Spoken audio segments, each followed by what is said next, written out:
Sejam todos muito bem-vindos para a nossa aula de número 166, mais uma aula aqui inédita com o tema de hoje, paracetamol, desvendando o analgésico mais popular do mundo. Vocês que estavam acompanhando aqui o início, né, da nossa abertura, o estagiário errou o vídeo e colocou aqui link na descrição, inscrição da comunidade. Nós não estamos com a inscrição aberta nesse momento. A gente vai anunciar aí ao longo das próximas semanas. Também finalizamos as nossas inscrições da formação em interações medicamentosas que está em andamento. E hoje, então, assunto inédito aqui, imperdível, sobre o paracetamol. Coloque aqui para mim de onde você está ouvindo, assistindo aqui essa aula, talvez alguns voltando do trabalho. Coloca aqui para mim a cidade de vocês. Ó, tô vendo aqui gente até de outro... Ó, Ana Martínez, nossa colega do Uruguai. Muito bom aqui, Salvador, tô vendo. Vi aqui também sul de Minas, o pessoal falando que está muito quente, muito seco. Mas esse assunto aqui do paracetamol vai ser para ambiente úmido, frio, seco, quente. O tempo todo o paracetamol é consumido de leste a oeste, de norte a sul do nosso país e também em todo o mundo. A gente esperou um momento especial para a gente falar de um assunto tão importante que, aliás, muitos de vocês sequer têm uma aula dedicada apenas ao paracetamol. Coloca aqui para mim, inclusive eu quero que os pacientes estejam assistindo, só para você ter uma ideia do que acontece na formação na área de saúde a respeito de algumas ferramentas que a gente deveria saber um pouco mais. O assunto do paracetamol fica diluído na aula de analgésicos, anti-inflamatórios, e muitas vezes a abordagem não passa mais do que 20 minutos. Eu quero então aqui aproveitar esse tempo, honrar o tempo de vocês, para que possamos colocar aqui os pingos nos is e trazer à tona muitos mecanismos que já conhecemos do paracetamol e normalmente não são divulgados, inclusive nos próprios livros, que já estão aí um pouquinho mais ultrapassados, né? Um livro de farmacologia para chegar assim fresquinho na sua mesa, leva mais ou menos 7 anos para poder ser escrito. Primeiro, a maioria deles são traduzidos, então olha a importância de você estar aqui na comunidade comigo, né? Você assistindo às aulas que estão no nosso acervo. Essa aula aqui do paracetamol, ela fica disponível durante 6, 7 dias, depois vai para o grande acervo da comunidade Farmaco na Prática, onde já temos mais de 166 aulas, temos as nossas séries relacionadas ao nosso o parecido, né, com o Netflix, nosso Farmacoflix, e também as aulas exclusivas. Inclusive, nessa semana, temos mais uma aula sobre controle da pressão arterial, como é que acontece a sua regulação a curto e longo prazo, nessa próxima quarta-feira, às 19 horas. Já deixei aqui meus avisos, Vamos então para o nosso conteúdo inédito de hoje. Você que é novato, o nosso ambiente aqui é esse: fazer uma abordagem mais ou menos até 10 e 10, apenas sobre o paracetamol, um assunto que você já tinha pedido há muito tempo, tá bom? Muito bom ver colegas farmacêuticos, temos médicos aqui também, graduandos, temos pacientes também que querem saber mais sobre o paracetamol. Então, é uma aula que vai ter vários momentos de profundidade e também, claro, que o paciente vai poder entender muita coisa também a respeito do acetaminofeno ou também paracetamol. São sinônimos, tá bom? Então, me apresentando aqui, para quem não me conhece, sou o professor Tiago de Mello, pós-doutor em farmacologia, com mestrado e doutorado em ciências fisiológicas e graduado em farmácia na Universidade Federal de Ouro Preto. Mais uma vez, não custa aqui repetir isso. O nosso objetivo é incentivar sempre o uso crítico, ético e racional dos medicamentos. Então, dizer, Tiago, você vai então meter o pau no paracetamol dizendo que ele não presta. Não, aqui em casa eu tenho. O ponto é o seguinte, é que quando a gente usa a ferramenta errada, pode se dar muito mal. Então aqui vem alguns alertas, vem algumas propriedades para você entender que não é o paracetamol o agente possivelmente hepatotóxico. Você vai poder entender isso através dos mecanismos de biotransformação, compreender os seus mecanismos de ação e não ficar falando aí de forma repetida que ele é farinha do mesmo saco de todos os anti-inflamatórios não esteroidais. Mentira. Então vamos entender aqui características do acetaminofeno. Beleza? Vamos deixar as perguntas para o final e eu vou ter o prazer aqui de separar esse momento e tirar alguma dúvida que, porventura, eu não é, tirei. Eu fiz questão de abrir no Instagram uma caixa de perguntas e fui preparando minha aula tocando no assunto de várias dores que foram ali apresentadas nos nossos stories, tá bom?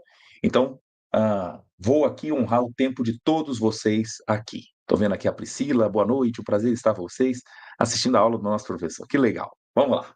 Vamos voar hoje no paracetamol. Primeira coisa para você refletir comigo. Se você encontra uma notícia como essa: homem morre após cair de bicicleta em avenida. Você mete o pau na bicicleta? Airbag assassino mata mais um no Brasil. O próximo pode ser você. Você tiraria o airbag do seu carro por conta de uma notícia dessa? Ou morte após comer camarão em Mato Grosso. Médica explica que choque anafilático pode matar em minutos. Você deixaria de comer camarão por causa disso? A menos se você for realmente um paciente alérgico. A minha reflexão é o seguinte: não podemos colocar a notícia como essa aqui, ó, paracetamol, o remédio que virou principal causa de falência no fígado. E todo mundo fala, tá vendo? É por isso que eu só uso dipirona, é por isso que eu só uso ibuprofeno, nunca mais eu vou usar esse veneno. Não faça isso. Nem você, paciente, nem você, profissional da área de saúde, escolhendo muitas vezes o ibuprofeno como primeira escolha por conta de uma notícia que foi aqui mal colocada. A causa da falência do fígado não está em doses terapêuticas do paracetamol, e sim doses elevadas. Então, aqui é bom lembrar que até água faz mal em excesso, né? Tudo em excesso faz mal. Paracetamol, riscos hepáticos relacionados ao uso do medicamento em combinação? Em doses, aí tudo bem. Essa aqui é uma notícia colocada pela própria Anvisa, parabéns. Em doses acima de 325. Ou seja, a sugestão de colocar nos blends de analgésicos, contendo cafeína, diclofenaco, carisoprodol, vai botar paracetamol, que não seja uma dose elevada para evitar, inclusive, possíveis associações de pessoas que compram cápsulas de 500 miligramas, comprimidos de 750, comprimido efervescente chegando a 1 grama e começa a associar com os blends que estão também disponíveis facilmente nas drogarias, né, do nosso Brasil. Então, aqui nós precisamos ter maturidade para entender em que contexto o paracetamol pode ser mais lesivo. Tá bom? Então vamos viajar aqui comigo. Claro, deixa o seu like aí e também se inscreva no canal, ative o sininho. Aliás, é a única maneira da gente conseguir alcançar mais contas no YouTube. Vocês sabem que o YouTube ele é escravo de número de visualizações, de pessoas que comentam. Então vocês que estão aqui comigo toda segunda-feira, aproveitando um pouco mais desse tempo para poder servir melhor os seus pacientes, vamos tentar multiplicar isso. Então basta você aqui me ajudar, né? Colocando aí o seu dedinho no like e também se inscrevendo no maior canal de farmacologia do Brasil. Vamos juntos! Primeiro paracetamol injetável pronto para uso chega no Brasil. Isso é bom lembrar que em muitos países já existe o paracetamol injetável, em alguns estados e hospitais já tem também o paracetamol injetável. Mas quem que vai ser útil, professor? Por via oral já não faz sentido, não? Para quê? Olha, o paciente pode ter alguma restrição por via oral, ele pode ter um quadro de gastroparesia, ele pode ter enjoos incoercíveis, ilho paralítico, e com isso não tem chance de uma boa absorção do paracetamol por via intestinal. Nesse contexto, pode ser útil a via. Ou então pacientes que precisam da via endovenosa e não podem responder mais à dipirona, porque já tiveram quadros de choque anafilático. Então, o único recurso agora de analgesia passa a ser o paracetamol por via intravenosa. Veja que interessante. Atualmente, o consumo de dipirona no Brasil é muito alto por via intravenosa porque é o único analgésico disponível, né? Então é bom lembrar aqui que temos uma nova opção que chegou agora em 2024. Beleza? Então agora eu preciso revisar com vocês alguns pontos também da fisiologia. De nada vale falar apenas da molécula paracetamol, mas eu preciso localizar você nos mecanismos relacionados à dor e por que que o paracetamol pode ser útil neste controle. Então, dei uma martelada no meu dedo. Ai, martelou. Lembra da frase agora de Hipócrates? Sedare dolorem opus divinum est, ou seja, aliviar a dor. É uma obra de Deus, divina. A dor gerou uma das primeiras atitudes terapêuticas da humanidade. Tratar a dor é algo realmente divino. Aliás, quando se fala de morfina, se faz até uma homenagem ao deus do sono Morfeu, né? Existe sempre essa ideia assim, de gratidão por a gente poder controlar um pouco mais a dor. E é bom lembrar, então, como é que ela pode ser estimulada. Eu trouxe para vocês aqui uma revisão da Nature. Então, olha que legal. A gente tendo aqui a chance de se atualizar enquanto estudo sobre o paracetamol.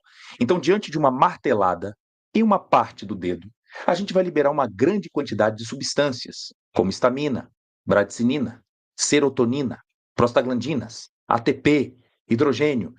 Este tecido aqui lesionado libera um monte de substâncias capazes de estimular os nossos nociceptores, que são essas fibras aqui azuis. Estão vendo? Fibrinhas azuis aqui. Então, um potencial de ação é deflagrado e este sinal agora chega lá na raiz dorsal. Chega aqui nos gânglios da raiz dorsal e propaga esse estímulo até o sistema nervoso central. Chega lá no encéfalo. É a via que nós chamamos de ascendente. Ascendente. Então veja que as prostaglandinas participam no grande time de substâncias que podem estimular a dor. E o interessante é que a própria via nociceptora também pode produzir substâncias, como substância P ou peptídeo relacionado ao gene da calcitonina, de modo agora a amplificar esse sinal doloroso. Daqui a pouco, aquela região da martelada do dedo, que era somente na pontinha da falange, ela se propaga para o dedo inteiro. Você pergunta, por que que o dedo inteiro dói se a lesão só foi na primeira falange? Ora, porque existe disseminação desses conteúdos, como eu falei, bradicinina, ATP, hidrogênio, prostaglandina, ela se difunde e com isso eu amplifico o sinal ascendente de dor. Então eu tenho mais estímulo para que haja agora a interpretação desse sinal nervoso, né, das vias nociceptoras. Vamos lá. Então, Tiago, mas qual é a estrutura de uma via que estimula a dor? Nós temos aqui, gente, axônios que estão na pele. As fibras que são mais ricas em mielina, elas não têm finalidade de estimular ou trazer o estimulador, tá? Então, nem fibras A alfa, nem A beta, mas sim as fibras chamadas A delta e as fibras do tipo C. A velocidade ela é menor do que as outras, por isso que quando a gente cai, logo a gente massageia, por exemplo, o joelho, porque eu vou estimular aqui os meus mecanorreceptores. E de modo não farmacológico, a gente fica suavizando o sinal doloroso, porque o sinal tátil chega primeiro até o nosso encéfalo. Então, através das massagens, é comum a gente diminuir um pouco o processo doloroso. Deixou de massagear, aí sim, fibras A delta e fibras C vão conduzir o estímulo até a região do encéfalo. Então, fibras A delta e C participam dessa via de estímulo. Quando eu coloco essa figura aqui, ó, first pain, ou seja, a dor primária, quem vai ser o maior contribuinte? As fibras chamadas A delta. É quando você toma uma agulhada, vai tomar uma injeção, a primeira ponta da agulha, quando toca o músculo, o estímulo doloroso é de quem vem mais rápido. Então aqui é a fibra A delta. Mas depois, quando você sai da sessão da vacina, e essa dor perdura durante minutos ou horas, nós temos então a chamada second pain. Essa segunda dor aqui, ela foi sim estimulada pelas fibras do tipo C. É bom lembrar que as fibras do tipo C são altamente vulneráveis aos fatores que estão em volta dela. Se eu tenho mais prostaglandinas, mais bradicinina, mais hidrogênio, esse estímulo vai ser amplificado, gerando, então, os sinais chamados de hiperalgesia. Deu para se localizar? É bom lembrar que essa minha parte introdutória é para você se localizar que no desenvolvimento do paracetamol, ninguém sabia nem de fibra A alfa, A beta, A delta, fibra C, prostaglandina, nada disso era conhecido. O paracetamol foi descoberto, na verdade, por uma situação do acaso. Na época não se tinha nem ideia de neurotransmissores. Então, é claro que você vai ficar apaixonado agora pelo momento do senta que lá vem história, tá? Só para você lembrar, então, aqui, no meu resumo, esse estímulo via ascendente propaga até o encéfalo, e nós temos vias também chamadas descendentes, que agora podem ser moduladas para que haja a interpretação dessa dor. Guardem isso. O paracetamol, ele pode ser útil tanto na via ascendente quanto na via descendente. Daqui a pouco eu volto nesse assunto aqui de novo. Em relação ao número de publicações do paracetamol, ou colocando acetaminofeno, veja que tudo nasce ali em meados de 1948, até chegar agora, em 2025, em progressivo ainda aumento de número de publicações. Então, nem tudo que é antigo é ultrapassado. Vejo muita gente chegando dos Estados Unidos, chegando da Europa, falando assim, eu trouxe aqui um remédio novo para dor que não tem no Brasil. Aí vem com o nome de acetaminofeno. Criatura, é a mesma coisa, é o paracetamol. Então, nesse caso aqui, nós temos sinônimos, ok? Então, vamos agora para o Senta, que lá vem a história e dá tempo de vocês convidarem mais colegas, tá bom? Para essa aula de hoje. Tudo começa, então, com um médico alemão que estudou lá na Universidade de Heidelberg, na Alemanha. Tive o prazer de visitar essa região, inclusive, onde foi descoberta também a alça de Henle. O médico Henle também era de lá. E aqui, só para poder te estimular a um tipo de respiração que é comum de um paciente diabético. Alguns falam assim, essa respiração é diferente, né? Ela é profunda. E alguns falam, que tipo de respiração é essa de um paciente em coma diabético? É uma respiração de Kussmaul? Essa respiração de Kussmaul é em homenagem a Adolf Kussmaul, o médico que, inclusive, estava cuidando de um paciente cheio de verminose. E os seus súditos, os seus alunos, falaram, doutor, com o que a gente pode tratar o paciente com verminose? Ele falou assim, trata com naftalina ou naftaleno, que é a mesma coisa. E eles, então, pegaram lá um frasco e começaram a tratar esse paciente, e ele não melhorou da verminose, mas o quadro febril reduziu drasticamente. Aí o pessoal ficou meio apavorado e falou, mas peraí, naftalina então baixa a febre?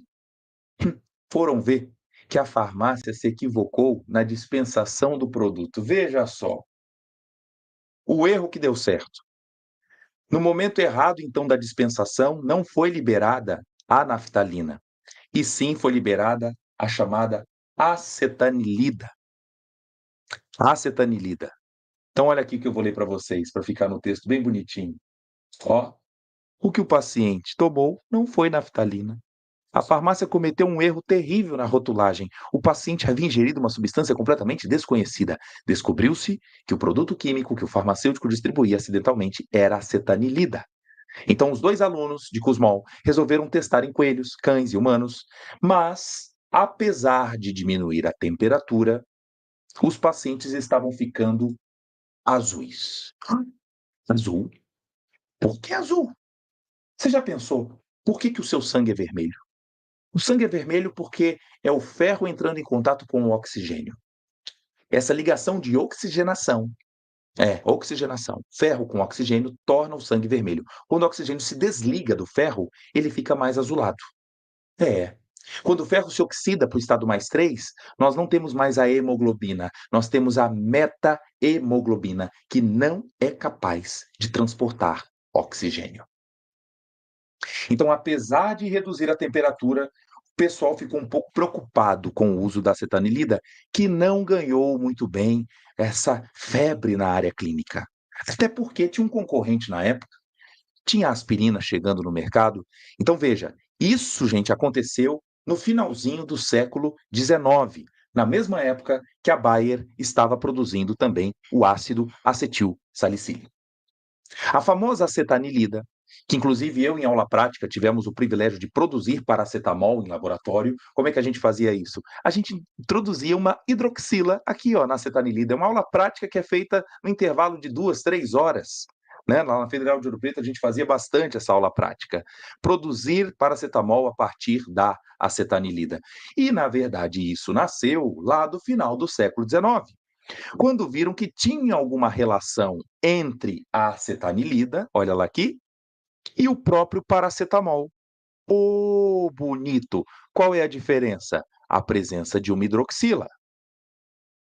Temos também uma outra substância aqui do lado, parente, que é a chamada fenacetina, também muito parecida. Então, foi no final do século XIX que nós tivemos a síntese, ainda sem saber para que servia, gente. A acetanilida, tinha fenacetina e tinha um metabólito chamado o paracetamol. Atenção para os colegas que são pacientes aqui, seja um pouco paciente. Eu preciso aqui instruir também os nossos colegas que vão prescrever paracetamol para você, para o farmacêutico que vai dispensar, para você tomar tenência ao chegar a uma drogaria e não querer logo de cara, deixa eu tomar um paracetamol que não tem problema. Existem algumas peculiaridades para você ficar aqui atento, tá bom? Então, muita paciência nessa hora aqui. Acetanilida, paracetamol, fenacetina. Essa em vermelho, daqui a pouco eu falo dela. Ela está aqui em vermelho porque ela é a mais perigosa. Esta é que causa lesão no fígado. Essa aqui não é brincadeira, não.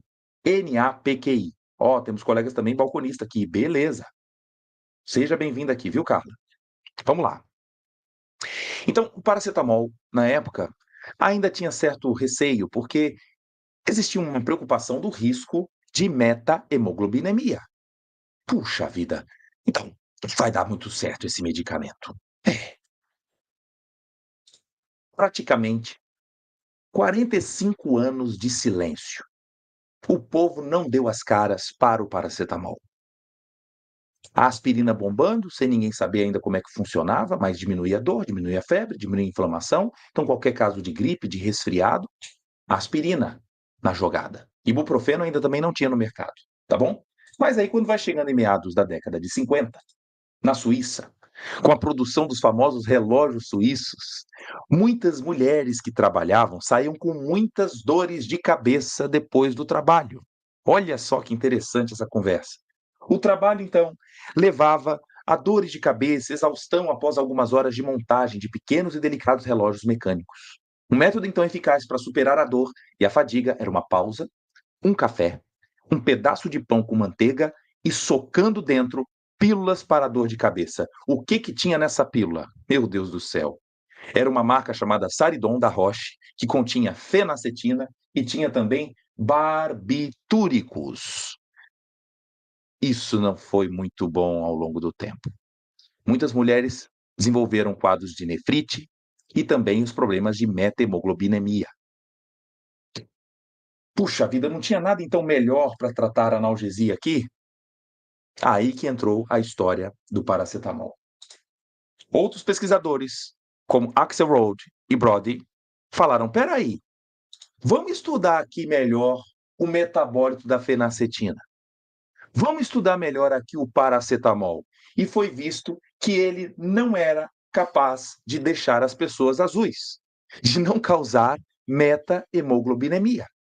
Então, sai fora a cetanilida, sai fora a fenacetina e entra então no mercado, na década de 50, nos Estados Unidos, o Tylenol, que nós chamamos no Brasil de Tilenol. O Tilenol, como nome, olha só, hein, é por conta da sua estrutura química. Veja, olha comigo. N de grupamento amino, acetil. O grupamento aqui hidroxila está em que posição? Na posição para. Para. Esse P é de para, na posição orto, meta, para. Aminofenol. Aqui o anel benzênico com a hidroxila. Então a gente agora, pelo nome, consegue saber como é que é a estrutura do paracetamol. N-acetil para aminofenol. Mas quando eu pego a terminação do grupo acetil, til, e lá no final, enol, daí o nome Tilenol. Ah,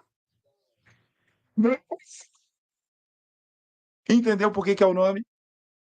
Em alguns casos aí o nome fantasia fez uma menção à estrutura química do acetaminofeno. N-acetil para aminofenol. Não seria o nome mais comum para a gente ter na farmácia, né? Pegou então? Da onde vem o termo Tilenol? E assim então, temos aqui o fármaco referência aqui. Nossa, Adelmo falou que tu já tomou Saridon. Meu Deus. É muita experiência, né? Vamos lá. Eu trouxe aqui uma propaganda da época, no início da década de 80, que trazia aí nas revistas, como a revista Veja. Dizia assim: eu estou sentindo a minha cabeça leve. E me chama a atenção que a propaganda da Johnson Johnson na época era alívio rápido e seguro, com uma característica do paracetamol. Eu vou ler aqui o que está escrito e a gente vai entender com mensagens farmacológicas. O que você mais quer quando está com dor de cabeça é acabar rápido com ela. E é isso que o novo analgésico Tilenol 500, a dose, 500 miligramas, faz por você. Mas você sabia que alguns analgésicos podem provocar azia, criar uma gastrite ao longo do tempo e causar reações alérgicas? Opa! Em quem que ele estava batendo? Estava batendo no ácido acetilsalicílico, que pode trazer problemas de gastropatia, e o paracetamol realmente não causa. E os problemas de alergia que eram já comuns da dipirona. Então veja, nem tudo que é antigo é ultrapassado. Em meio ao texto, a gente vai agora compreender por que o paracetamol não causa gastropatia e também os seus índices de alergia são realmente baixos comparado aos outros analgésicos. Vamos ver. Então, voltando aqui. Mas você sabia que alguns analgésicos podem causar azia, criar uma gastrite ao longo do tempo e ainda causar... Ah, tá, já li. E outros podem até diminuir a quantidade de glóbulos brancos no sangue. Olha onde a Johnson Johnson tocou aqui.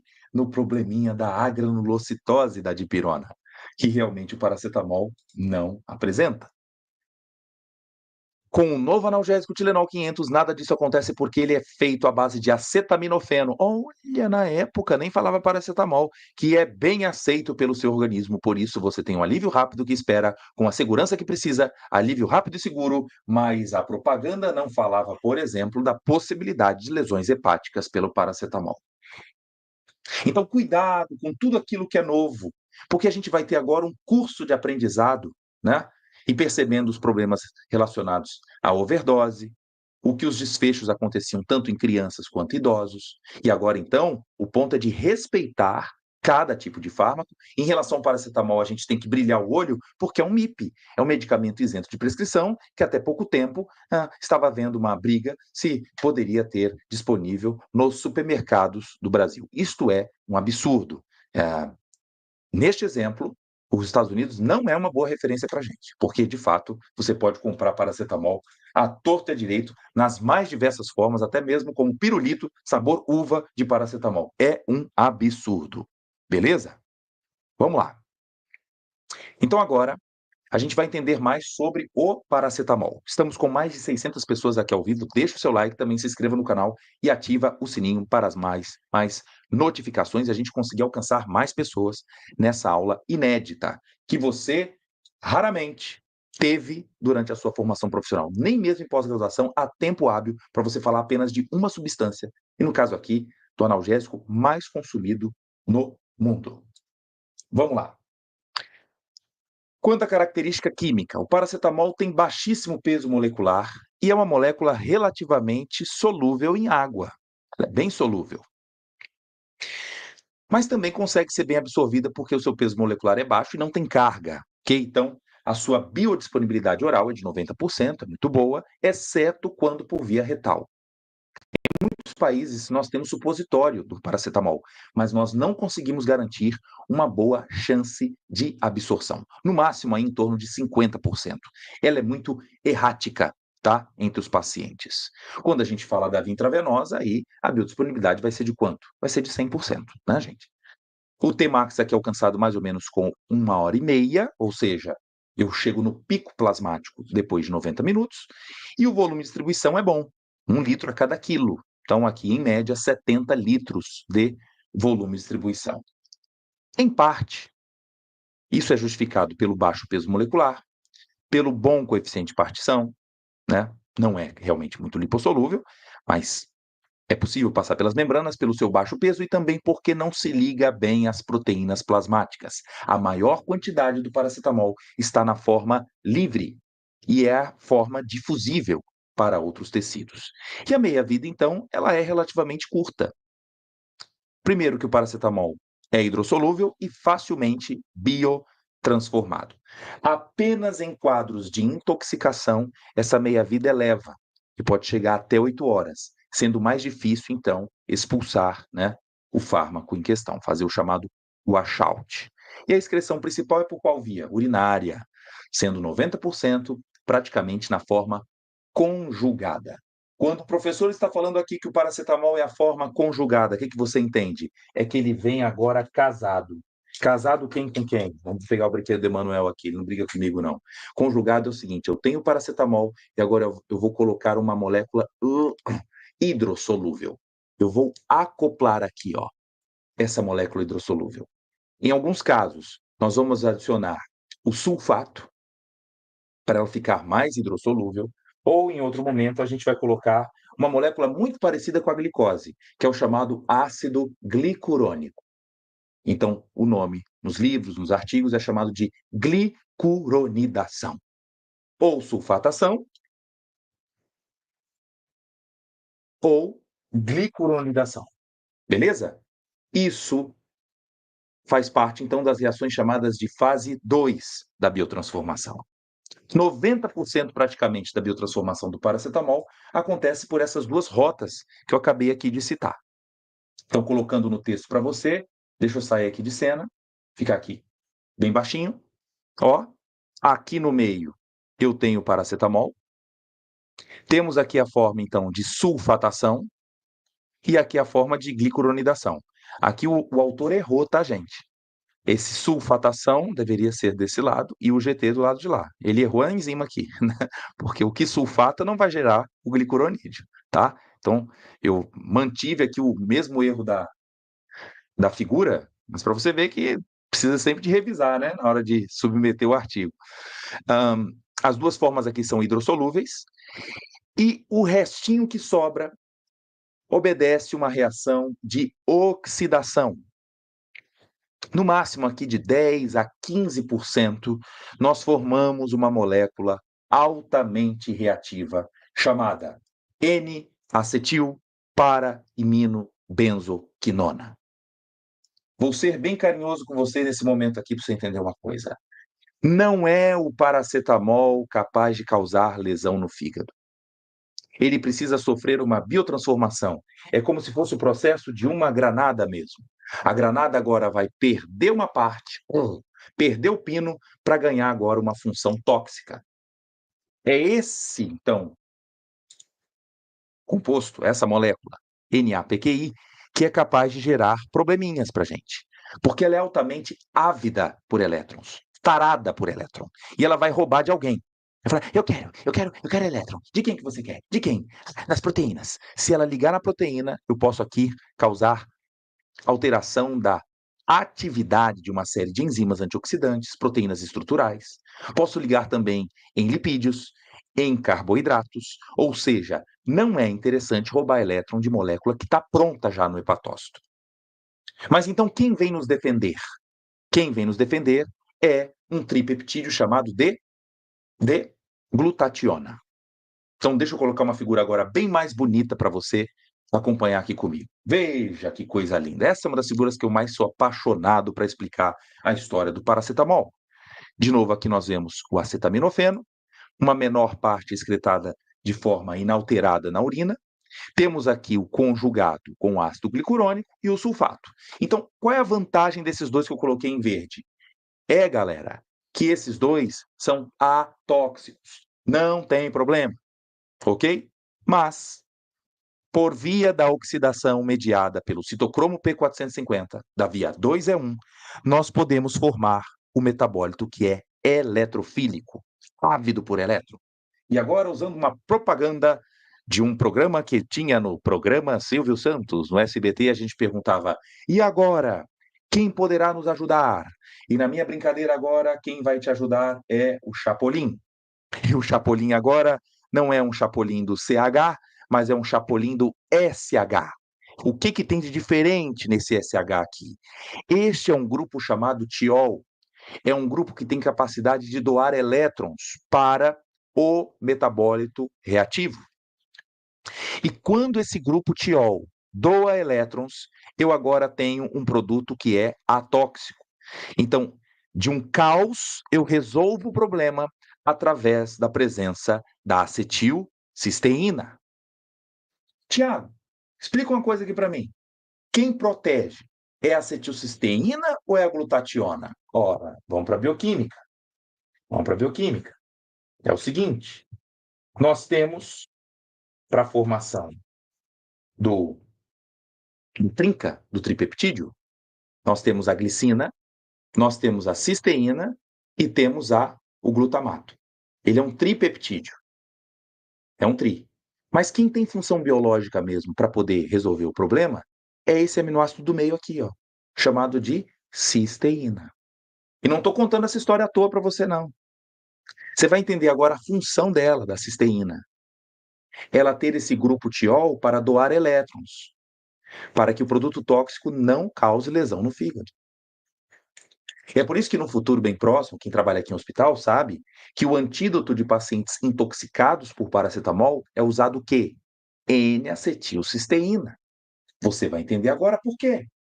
É a função de regenerar os níveis de glutationa, de ofertar mais esse meu produto rico em elétron para poupar o fígado para que as macromoléculas não sejam atacadas pela molécula reativa.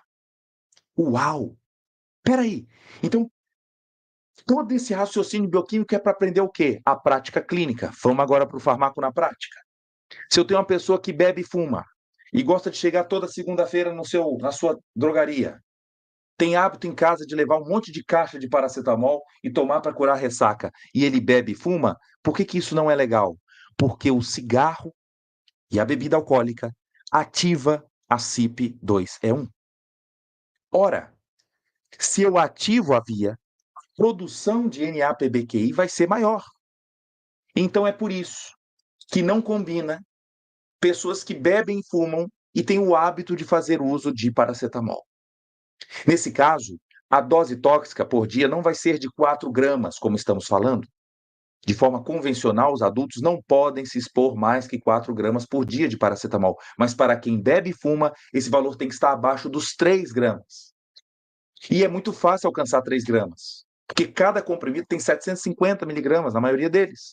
Eu estou falando aqui de uma posologia de 6 em 6 horas, 4 vezes ao dia, o paciente já consegue chegar a 3 gramas.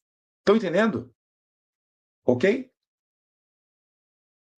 Então agora eu fiz uma listinha para você, e vai anotando agora, quais são os fatores que podem aumentar a predisposição à lesão hepática? Primeiro, dose. É claro, quanto mais alta a dose do paracetamol, pior. É óbvio, né? Você vai gerar mais o produto tóxico. Curioso, por que o fígado é o principal alvo? Porque a expressão da CYP2E1 é maior no fígado, cara. Se eu expresso mais, eu gero mais quantidade de NAPQI nessa região. Ah, então me mentiram para mim, falaram que o paracetamol causa lesão no rim. Também pode, porque no rim também tem CYP2E1, mas em proporção, o órgão-alvo principal é o paracetamol, ou é o fígado, porque expressa maior quantidade de CYP2E1. Beleza? A N-acetilcisteína é capaz também de neutralizar o NAPQI de forma direta. Então, ele pode repor glutationa e também ter o efeito chamado scavenger, sozinho, tá bom? Segundo ponto, álcool e cigarro, já expliquei. Terceiro, envelhecimento. Qual é o problema do aging? Quanto mais envelhece, a gente tem falha no processo de conjugação do ácido glicurônico e do sulfato. Começa a sobrar mais paracetamol e aí posso ter mais formação de NAPQI. Além disso, no envelhecimento, eu tenho menos glutationa. É bem diferente uma criança. Criança tem glutationa para danar. Por isso que a gente tem paracetamol como analgésico para criança e não há problema disso, porque criança renova bem glutationa. Idoso não.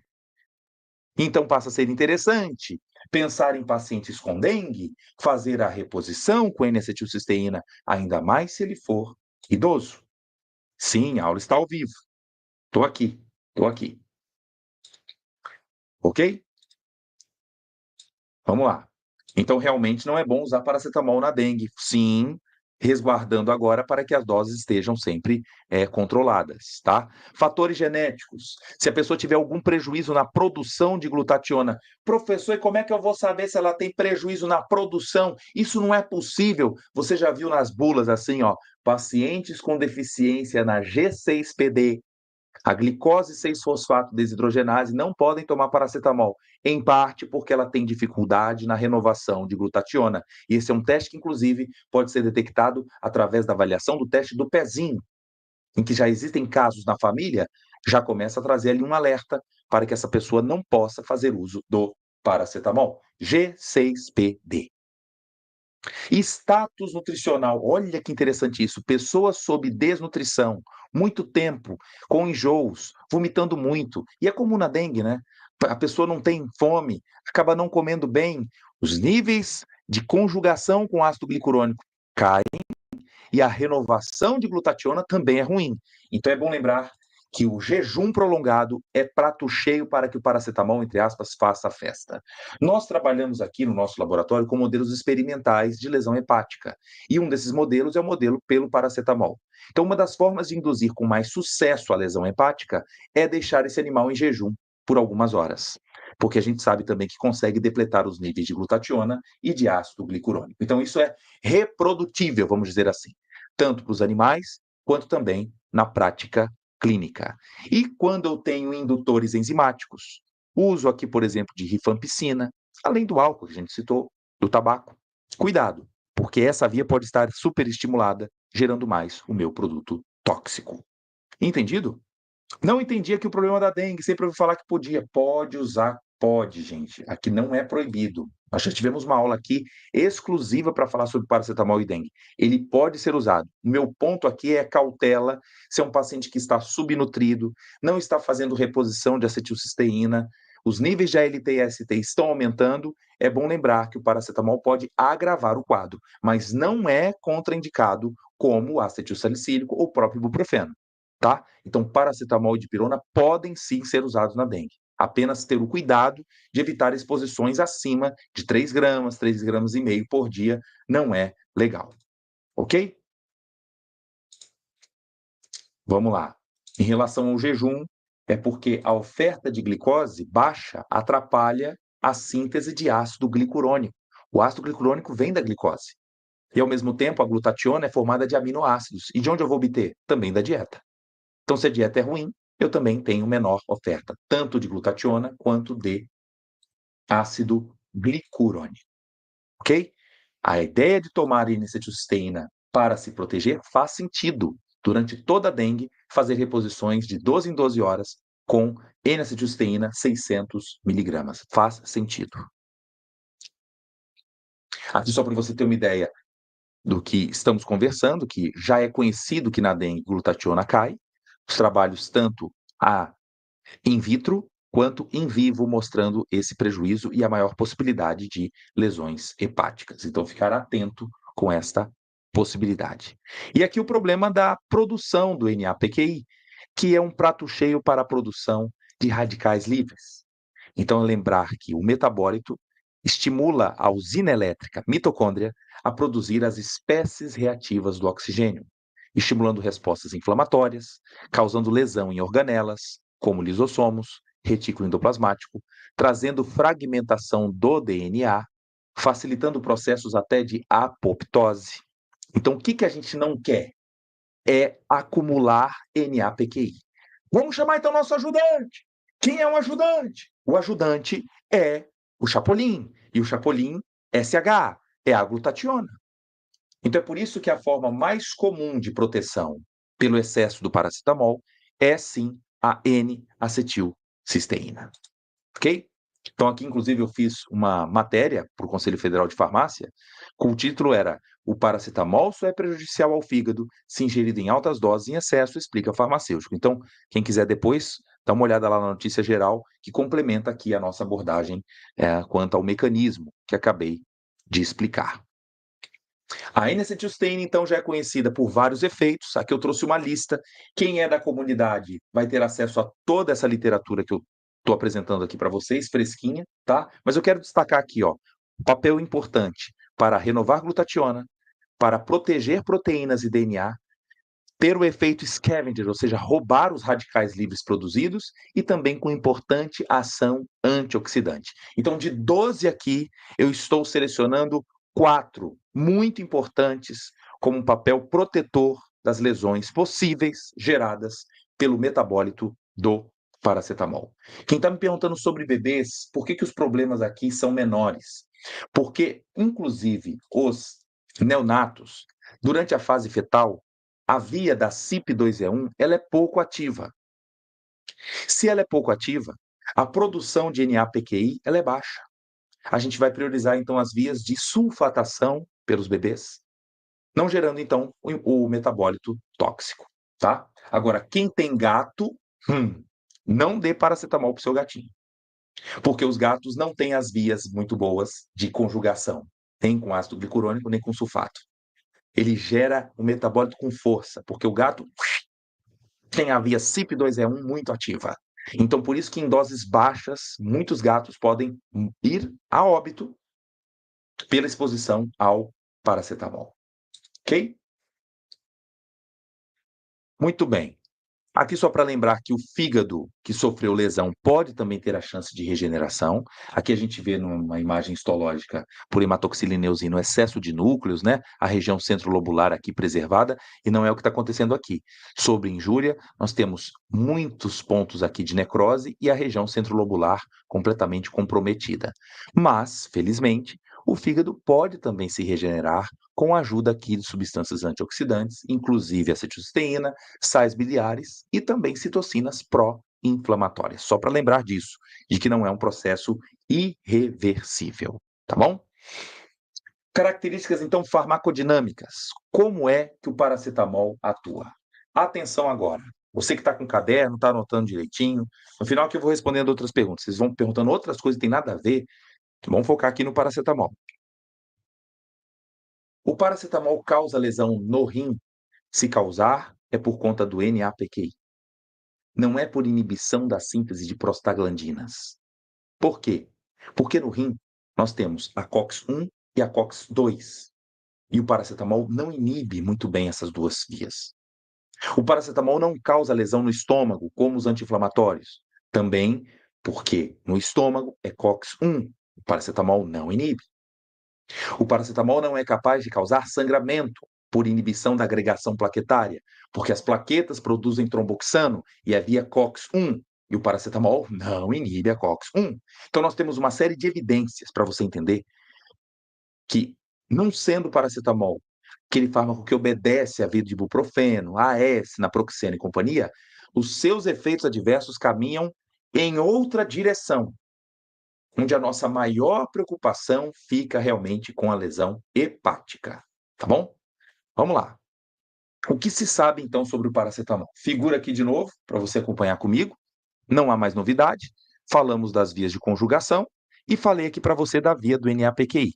Essa aqui é a lesão hepática. Só que tem uma outra via aqui, ó. E quando ele perde o grupo acetil? Se perder o grupo acetil, vai ser o paraminofenol. Para, posição para. Tudo que eu estou explicando, uma coisa está ligada à outra. Por isso que eu falei no início lá da química orgânica. Posição para. Esse paraminofenol, ele pode ser um precursor de uma outra substância que o paracetamol gera endogenamente. Nós produzimos. Anota o nome, AM404. Eu não sei por que aparece esse nome. AM400, da onde vem o número 404? Procurei, mas não consegui achar. 404. Mas o ponto é que o paraminofenol, quando associado ao ácido araquidônico, ele gera uma molécula que se comporta como um endocannabinoide. Eita! Endocannabinoide, parece agora uma molécula capaz de estimular receptores do THC, do canabidiol, o AM404. Então vai uma novidade agora para você aí, fresquinha, de que o paracetamol tem um envolvimento com a via dos canabinoides. Tem mais coisa aqui? Tem. Vamos aproveitar a figura aqui. Professor, que figura complexa. Vamos digerir juntos. Primeiro ponto, que já falamos, paracetamol gera produtos com sulfato, não é tóxico. Produtos com ácido glicurônico, também não é tóxico. Pode gerar o produto do NAPQI, mas se tiver glutationa, também não é tóxico. Só não posso usar uma dose muito alta. Se tiver dose alta, vou gerar agora produtos que são eletrofílicos. Isso aqui eu não tenho interesse. Então lembra que a lesão só vai acontecer em doses altas, pessoal. Paracetamol em dose terapêutica de 750, 1 grama, 1,5 grama, não causa lesão hepática. Vamos lá. Mecanismo de ação agora. Caixinha azul. Então, só quem não é profissional da saúde agora para falar assim, eu vou sair da aula, porque não é possível que você da área de saúde fale assim, não, isso aqui para mim não é importante. Pelo amor de Deus, presta atenção. Olha aqui comigo. O papel do paracetamol é inibir a produção de prostaglandinas. Professor, você acabou de dizer que ela não inibe nem COX-1 nem 2. Então, qual COX que ela pode atuar? Ela pode atuar, evidências de 2002 mostram que ela tem a chance de inibir uma COX chamada 3, COX-3, ok? E com isso atrapalhar a produção de prostaglandinas, como por exemplo, PGH2. Ao inibir essa rota de produção, fala para mim quem é que vai acumular. Quem vai acumular é o ácido araquidônico. Ô filho, esse ácido araquidônico vai se somar com quem? Com o paraminofenol. Para produzir quem? Olha ele aqui, o AM404. É este AM404 que é capaz agora de fazer cosquinhas. Ligar em quem? Nos receptores canabinoides e causar analgesia. Em receptores chamados vaniloides, em homenagem lá à baunilha mesmo, é isso mesmo, receptor vaniloide. E ele também participa de processos analgésicos. Ou seja, as nossas vias ascendentes e descendentes de dor podem ser moduladas por substâncias que o paracetamol gera no organismo.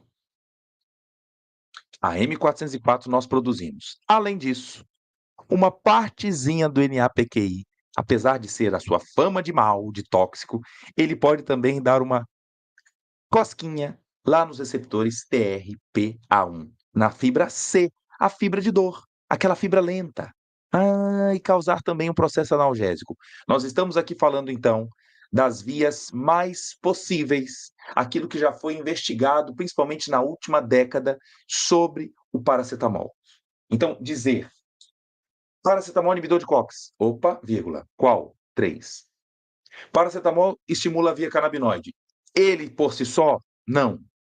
Ele se acopla ao ácido araquidônico, forma agora uma molécula chamada AM404, estimula agora receptores CB1, CB2, TRVP1, TRPA, e com isso, diminuindo o sinal nociceptivo. Beleza? O efeito analgésico do paracetamol é linear? Não é. Aliás, a maioria dos fármacos analgésicos não obedecem essa linha diretamente proporcional. Nós temos uma curva dose-resposta. Paracetamol e dipirona são capazes de inibir a COX-3. Eu vou mostrar aqui para você de onde vem essa evidência, tá bom? Vamos chegar lá. Então, aqui colocando a estrutura molecular, paracetamol agora se convertendo em paraminofenol, acoplando com ácido araquidônico e formando o nosso canabinoide novo, a M404, tá? Este famoso M404, olha como a coisa já está se falando em maior intensidade, hein? Trabalhos aqui recentes. Ele atua em receptores vaniloides, o próprio CB1 e também alguns canais de cálcio. Atuando então aonde? Nas vias descendentes serotoninérgicas. Aí vai atuar em receptor 5-HT1, T2, T3, T4, T7. O excesso de serotonina pode, então, modular a via descendente. Ô, Tiago, qual a importância disso para a aula de hoje? É que tem muita gente sofrendo de dor, e tem muito prescritor logo optando por duloxetina, venlafaxina, amitriptilina, e fala, não, eu preciso agora de um antidepressivo para aumentar a oferta de serotonina. Olha o que eu estou acabando de te mostrar aqui, criatura. O paracetamol pode ter a chance de também modular vias serotoninérgicas. Então, nessa ideia da terapia modal, ao invés de buscar logo o tramadol, porque quer dar uma beliscadinha com serotonina, que tal pensar a importância de você ter o paracetamol como uma cama e agora associar o tramadol se necessário nesse processo? Então, não é colocar o paracetamol como se fosse um fármaco qualquer, só porque ele é um medicamento isento de prescrição. Ele tem alguns mecanismos interessantes que podem, inclusive, ser a primeira escolha e suficiente para evitar que o paciente faça uso de anti-inflamatórios não esteroidais. Entendido? Pessoal aqui agradecendo, nunca viu aula tão completa. Tem gente indo embora. Tem gente aqui sem deixar o like, sem deixar o comentário. Se inscreva no canal e vamos junto aqui comigo, tá? Hoje eu vou ter que passar um pouquinho mais do tempo aqui para honrar o compromisso com vocês. Então, olha só o trabalho mostrando, com 26 pacientes. Ao longo do tempo, a concentração plasmática de paracetamol vai caindo. Você fala, para onde está indo? Ora, está distribuindo, né? Está indo para os tecidos. E aqui, ó, sabe o que é CSF? Fluido cérebro espinhal. Olha, ele está indo para o sistema nervoso central, passa com facilidade, ou seja, atravessa a barreira hematoencefálica. E ao longo dos minutos, olha quem que vai aparecendo. Quem é que está aqui, ó, sendo dosado? O AM404. Ora, espera aí, que coisa linda. Olha a importância do avanço da química para a área da medicina. Então não fica agora só naquela fala solta. Ô, paracetamol, você vai se converter, como é que eu provo isso? Está aqui, ó. Está aqui, ô figura. A M404 e a sua concentração aumentando ao longo do tempo. E claro que depois vai cair, né? Então, tendo esse excesso agora de estímulo analgésico bem diversificado. Resumindo, acho que essa figura faz todo sentido agora, da Journal of Pain Research de 2023, mostrando então que as regiões da via descendente, com a produção de AM404, faz agora um estímulo em TRPV, em canais de cálcio, e modulam atividades GABA e glutamatérgica. Que legal! Podendo contribuir para a via descendente serotoninérgica. E assim agora eu faço um blend, um casamento com o início da nossa aula. Eu não ia falar daquela via ascendente e descendente à toa. As coisas agora se completam, para você entender que o paracetamol ele tem papel, então, periférico na inibição de produção de prostaglandinas via COX-3, mas também importantes papéis analgésicos na via de transmissão ascendente e descendente. Que bom que vocês estão gostando. É bom lembrar que quem é da comunidade vai ter acesso a essa aula, né, no grande acervo, né? Daqui a pouco ela sai aqui do YouTube. O papel na febre também é por inibição da produção de prostaglandinas via COX-3. Então, só fazendo aqui uma menção, quando alguém desenvolve a febre, o reajuste acontece no termostato chamado hipotálamo, que ele sabe que tem que sair de 36,5, 37 e subir para 39,40. Tem que vir algum estímulo. Na maioria das vezes, esse estímulo vem por quadros infecciosos, por presença de endotoxinas, exotoxinas, que estimulam monócitos, estimulam neutrófilos a produzir citocinas, interleucina 1, TNF-alfa, IL-6. E essas citocinas, ao chegarem no hipotálamo, estimulam a produção de mais prostaglandinas. E com isso, o set point eleva. Então a temperatura subiu, vamos fazer o caminho contrário. Por que subiu a temperatura? Porque subiu o PGE2. Quem mandou produzir PGE2? COX-3 também.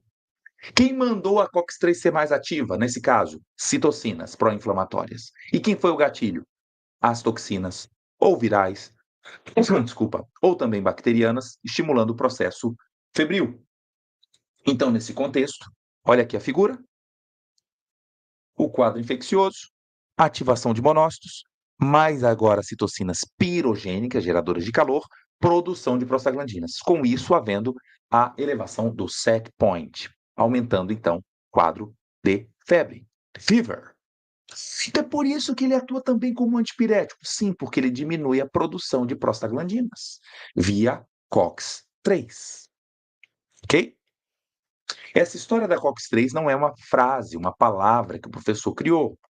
Essa é uma publicação que foi, assim, um divisor de águas no ano de 2002, dizendo que a COX-3, na verdade, é uma variante da COX-1. Então, aqui, observem o meu exemplo. Talvez muitos nem tiveram essa abordagem na graduação ou pós-graduação. É o seguinte, quando eu falo disso aqui, ó, quem é você, criatura? É COX-1. A COX-3, ela é uma variaçãozinha. Ela ganha mais um rabichinho. Então ela veio de um rearranjo na expressão da COX-1. Está no mesmo gene, mas na hora de fazer a formação do RNA mensageiro, ela ganha um rabicho. Isso na área da genética é chamado de splicing.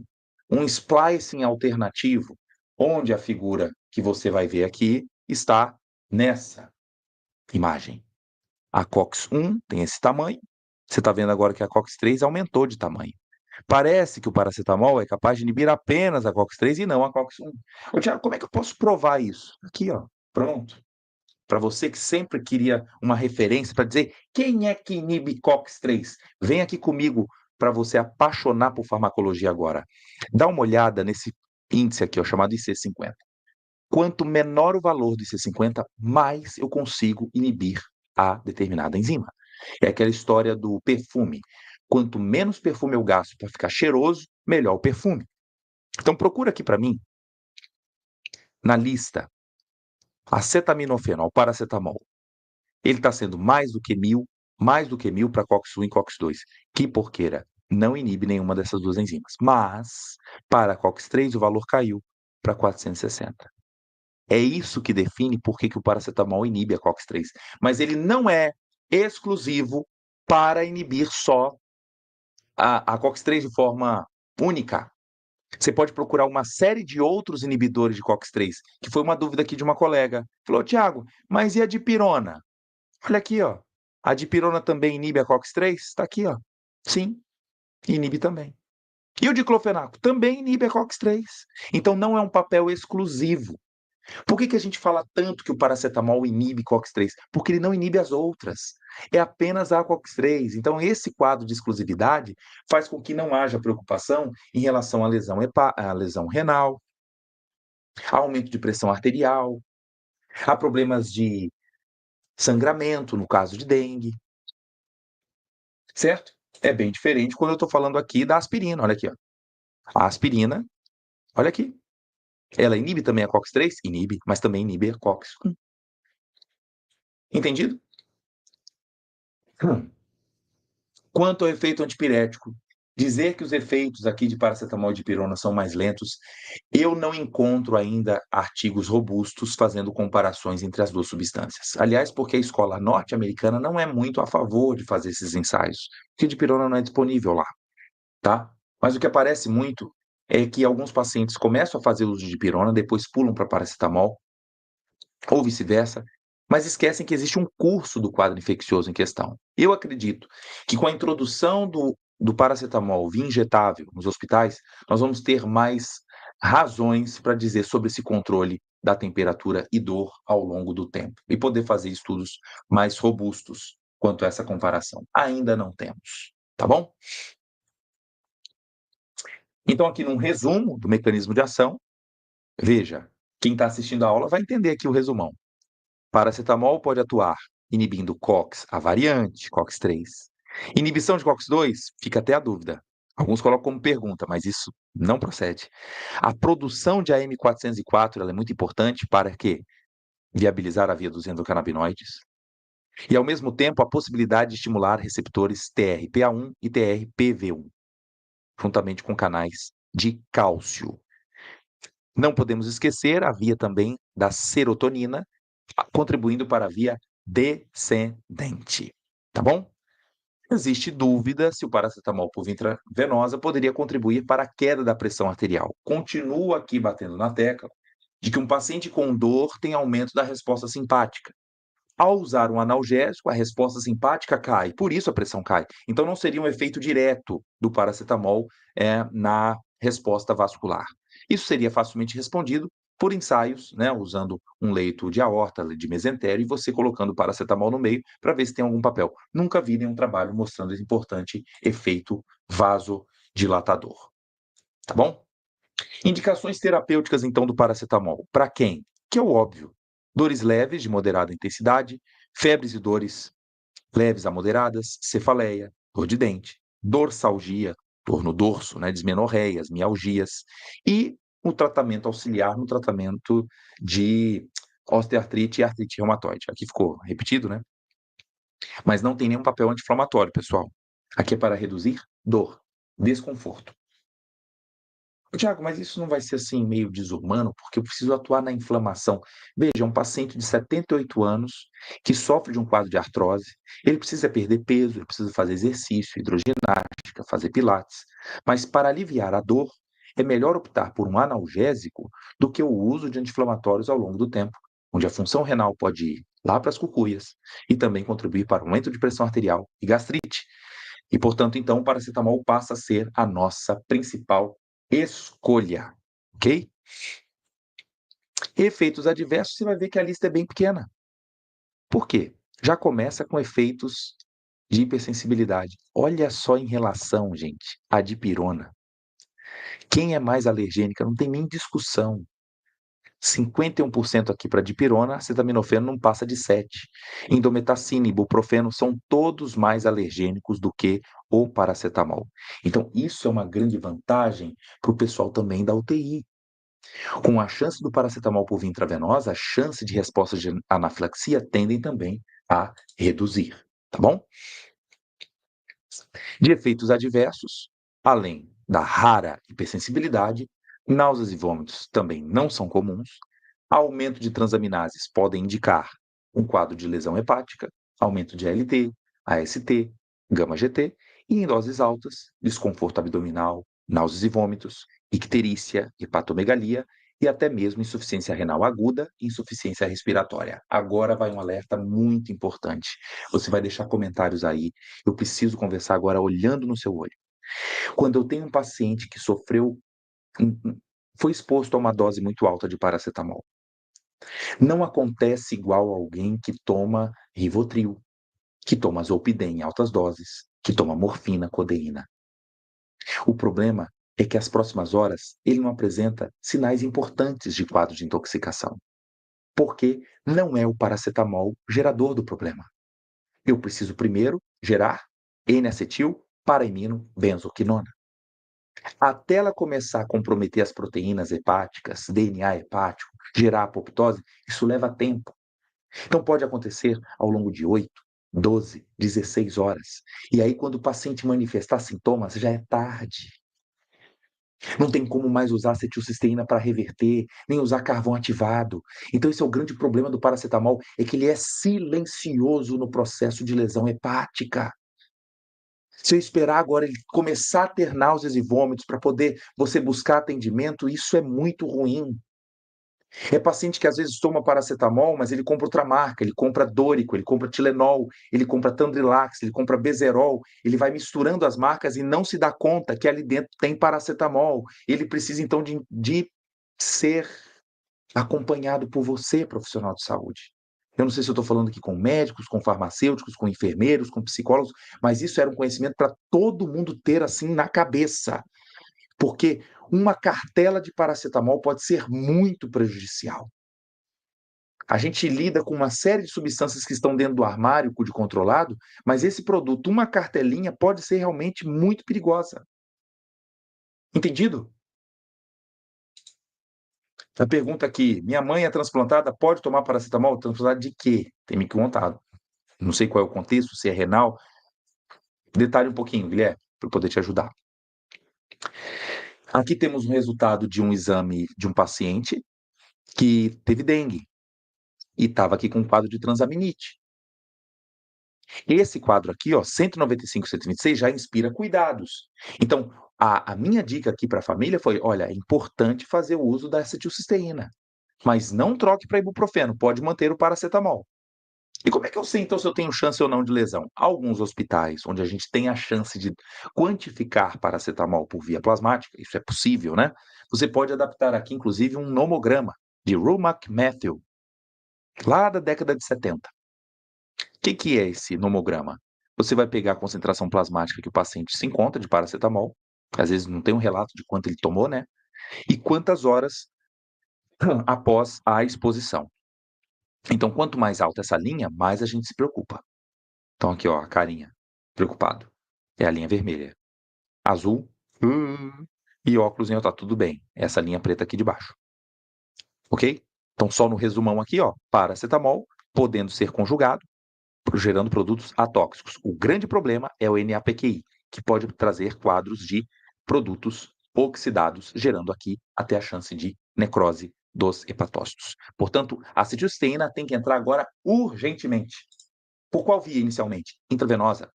Em adultos, 140 miligramas por quilo. Depois, fazer exposições por via oral, de forma repetida, de 4 em 4 horas, a fim de manter os níveis altos de acetilcisteína para que não haja o acúmulo de NAPQI. Beleza? Aqui, mais uma vez, a figura do nomograma, já posso passar. E as contraindicações. Para quem? Quem não deve tomar paracetamol? Vamos ver aqui agora. Hipersensibilidade, óbvio. Doença hepática grave. Opa, o fígado dela é transplantado. Bom, se o fígado dela é transplantado, agora é um fígado competente, capaz de fazer a biotransformação. Pode fazer uso do paracetamol, ok? Etilistas, quem é? O etilista crônico, porque tem a CYP2E1 muito ativa. Deve evitar o paracetamol, principalmente em doses mais altas. Tabagistas, também já contei por quê. Estimula a CYP2E1. Qualquer indutor enzimático, fenobarbital, rifampicina, principalmente paciente com tuberculose, deve também usar doses muito baixas de paracetamol. Problemas nutricionais. Lembra que se tiver um quadro agora de inapetência, de anorexia, a oferta de glutationa e ácido glicurônico cai. Com isso, a chance de intoxicação eleva. Como é que eu posso acompanhar o sucesso desse paciente? Medindo as enzimas hepáticas. A AST, a ALT e gama-GT são importantes dedos duros de possibilidades de lesão hepática em curto prazo. Doença renal grave, se tiver um clearance renal abaixo de 30, também convém evitar, além dos anti-inflamatórios, também não recorrer ao paracetamol. Hipovolemia grave, porque a concentração do paracetamol tende a aumentar, o que é importante é a reposição volêmica o mais rápido possível, e lembrar que quem faz uso de varfarina, você inibe a renovação da vitamina K. Diante de uma lesão hepática, proteínas da cascata de coagulação podem estar reduzidas. Então, a chance de sangramento nessa situação pode acontecer, caso o paracetamol esteja em doses altas. Já vi gente falando que paracetamol vai competir com proteína plasmática, deslocar a varfarina. Isso é uma bobagem, porque o paracetamol não se liga muito bem às proteínas plasmáticas, no máximo 25%. Então, não é esta a razão, ok? TGP e TGO é a mesma coisa que a AST e a ALT. TGP é transaminase glutamatérgica pirúvica, que é a mesma coisa que a alanina aminotransferase. Então, TGP é a mesma coisa que ALT. TGO é a mesma coisa que AST. Ok? E, por fim, deficientes na G6PD. Ô, Tiago, quem tem deficiência na G6PD pode ter o quê? Quadros de hemólise. É, e a hemólise pode ser confirmada, inclusive, com exames laboratoriais. Deixa eu trazer aqui um exemplo para você. Esse aqui é de uma publicação recente que mostra um paciente que tinha deficiência na G6PD e tomou paracetamol em altas doses. E o que aconteceu? Ele teve queda da hemoglobina, E claro, porque as hemácias estavam ficando destruídas. E o que que aumentou? Bilirrubina. Qual? A indireta, a não conjugada. Opa, mostrando então que a degradação do grupo M foi o motivo, né, do aumento aqui da bilirrubina. Então, fico alerta. Paciente que tem uma deficiência na taxa de glutationa, sofre oxidações com mais frequência nas hemácias e elas se rompem. Ou seja, aquela clássica ideia de que uma hemácia tem 90 dias de vida, 120, para quem tem deficiência de G6PD, não. Então, não vale a pena também se expor ao paracetamol, tá bom? Aqui só mostrando o detalhe bioquímico, agora não vai dar tempo, mas G6PD é uma enzima fundamental para a produção do NADPH, que é uma substância capaz de trazer redução para o sistema e favorecer, portanto, a renovação da glutationa, tá? Ok, eu vou aqui responder as perguntas de vocês agora. Vamos lá, fazer essa parte aqui final.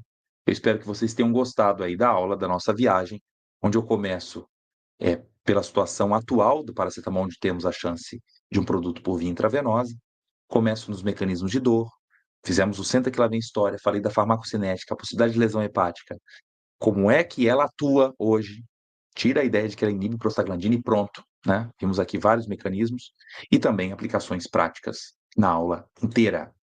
Vamos lá, faz sentido tomar paracetamol antes da vacina? Escuto especialmente para bebês, olha só. É claro que isso não pode entrar nos cadernos do Ministério da Saúde, ok? Por quê? A gente vai ficar estimulando o uso de paracetamol para todo mundo? Não é bem assim. Agora, que existe uma técnica chamada de analgesia pré-emptiva, existe. O que que é isso? Se eu sei que o estímulo doloroso vai acontecer, que vai haver produção de prostaglandinas, se você inibe previamente, esse sinal vai ser reduzido. Agora, dizer que o uso de paracetamol compromete a resposta vacinal, isso não dá. Isso não dá. Porque não é pelo processo da febre que eu estou agora tendo o estímulo do meu antígeno para a produção de anticorpos, desenvolver respostas TH1 e TH2. Então, não encontro embasamento para dizer que paracetamol reduz resposta vacinal. Mas, ao mesmo tempo, eu não posso colocar isso como na cartilha para ser feito para todas as crianças. Ok? Bom senso. Tá bom? Vamos lá aqui. Bom que vocês estão gostando. Deixa o like. Quem agradeceu aqui, deixa o like junto. Embaixo também os comentários da aula. Tá bom? Vamos lá. No curso de vacinas que eu fiz, a professora falou que essa analgesia pré-vacina comprometia a resposta vacinal. Pede para ela o paper, pede para ela o artigo. Eu faço questão de ler. Eu vou falar agora aqui igual o Blaise Pascal, um matemático, que disse: eu não tenho vergonha de mudar de ideia, porque não tenho vergonha de pensar. Então, se eu tiver agora um artigo mostrando, olha, quando você usa o acetaminofeno, você diminui IL-1, IL-6, TNF, a produção de anticorpos IgM, IgG diminui, nunca vi isso. Nunca vi. E também não faz sentido pelos mecanismos que não são descritos na literatura. Então não vai inventar moda, tá bom? Porque o paracetamol ser usado de forma nacional é o pelecetemol dos analgésicos, ok? Ai, gostei do comentário. De fato, o seu uso responsável faz com que seja um fármaco muito eficaz, de baixo custo, que pode ajudar a resolver muitos problemas, até porque a dipirona, em doses terapêuticas, já pode trazer problemas. É fato que a granulocitose é rara, mas as alergias não, né? Então, ficar atento a isso. Ok, se você é da comunidade, Paulo, já temos aulas aqui de interações com MIPs. É só você procurar nas aulas, lá na nossa lupinha, digitou MIP, você vai achar essa aula. Valeu! Para você que está mal, não entende nada. Paracetamol e codeína ou tramadol potencializa o efeito de ambos? Sim, é a chamada analgesia multimodal. Então você explora mecanismos de ação diferentes, a fim até de não precisar recorrer a doses mais altas de opioides ou até optar pelos opioides mais fortes, como a morfina, tá? Então por isso que é muito clássica essa associação de paracetamol com codeína ou com tramadol. Em relação à história de autismo, esquece. Paracetamol não tem evidência clara. Tem uma publicação agora recente que eu vou deixar aqui para você, mostrando. Quem quiser pode pegar essa referência aqui, ó. Acetaminofeno, seu uso durante a gestação e crianças risco de autismo. Não tem. O uso de acetaminofeno, vou colocar aqui, ó. não foi associado ao risco de autismo, TDAH ou deficiência intelectual em crianças de análise de controle, inclusive, dos seus próprios irmãos, publicado agora no JAMA, em 9 de abril de 2024. Então, isso é um importante alerta. Você pode printar essa parte da tela para colocar nos seus perfis aí, porque é muita gente conversando fiado. Falou, não! Aí a gestante ouve essa e tem uma dor de dente, uma dor de cabeça e opta por ibuprofeno. Aí ela faz fechamento prematuro do canal arterial por desconhecimento da farmacologia e porque você está colocando minhoca na cabeça dela. O único fármaco que a gente conhece que tem relação de autismo se chama ácido valproico. Esse, toda mulher em idade fértil deveria reavaliar o uso do ácido valproico. Ok? Entendido? Beleza. Falou, que aula é essa? Essa aqui é só uma aula 166. Você imagina tudo que tem já na comunidade e aulas exclusivas. Nessa próxima quarta-feira, a gente tem uma aula exclusiva para falar sobre controle da pressão arterial, como que ela é regulada a curto e a longo prazo. Estamos terminando aqui as aulas da fisiologia cardiovascular, um pontinho só da nossa comunidade, Farmaco na Prática. Anunciando aqui a nossa agenda também, né? Na próxima quinta-feira estarei em Maceió, Alagoas, se Deus quiser, uma palestra à tarde. Retorno para Vitória e no sábado em Fortaleza. Fortaleza, pessoal, é do Ceará, no sábado e no domingo pela manhã em Vitória, no Espírito Santo. Beleza. Paracetamol com cafeína, qual vantagem? A cafeína não inibe a COX, você viu que inclusive naquela lista ela não tem nenhum papel nem de inibição de COX 1, 2 e 3, mas ela bloqueia receptores de adenosina. O bloqueio de adenosina potencializa a resposta analgésica, então por uma via multimodal. Então, paracetamol com cafeína é interessante a sua associação. Aí, ó, minha fortaleza, é isso mesmo. Depois do controle da PA tem aula de interações? Sim, sim, vai ter aula de interações às 21 horas. Sim, senhor. Quem chegou agora, depois é só assistir a parte gravada que vai ficar aqui disponível durante 5, 7 dias. Depois é acervo exclusivo da maior comunidade de farmacologia do Brasil. Tá bom? Valeu, gente. Quem está agradecendo aqui, não se esqueça de deixar o like, marca o joinha lá e também se inscreva no canal.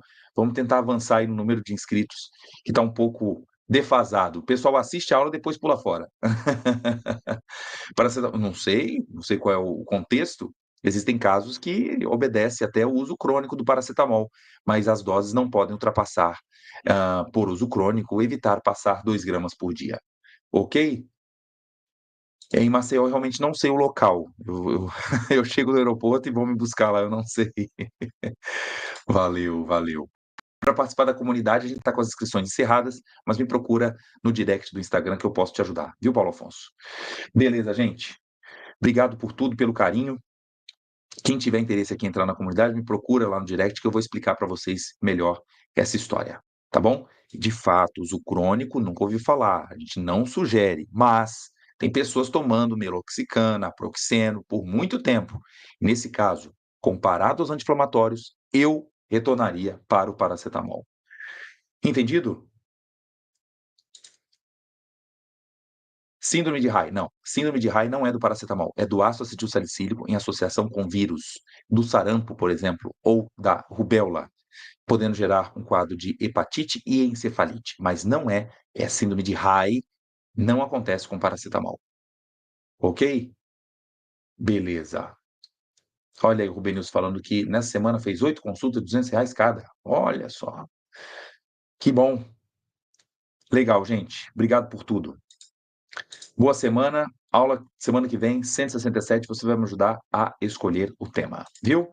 E compartilha essa aula para quem não chegou, para quem não assistiu. Você que assistiu e fala, nossa, vale a pena, vou compartilhar aqui no grupo do WhatsApp. Faça isso então e me ajuda para a gente ter maior número de inscritos e também a gente salvar mais pessoas, porque o conhecimento realmente liberta, né?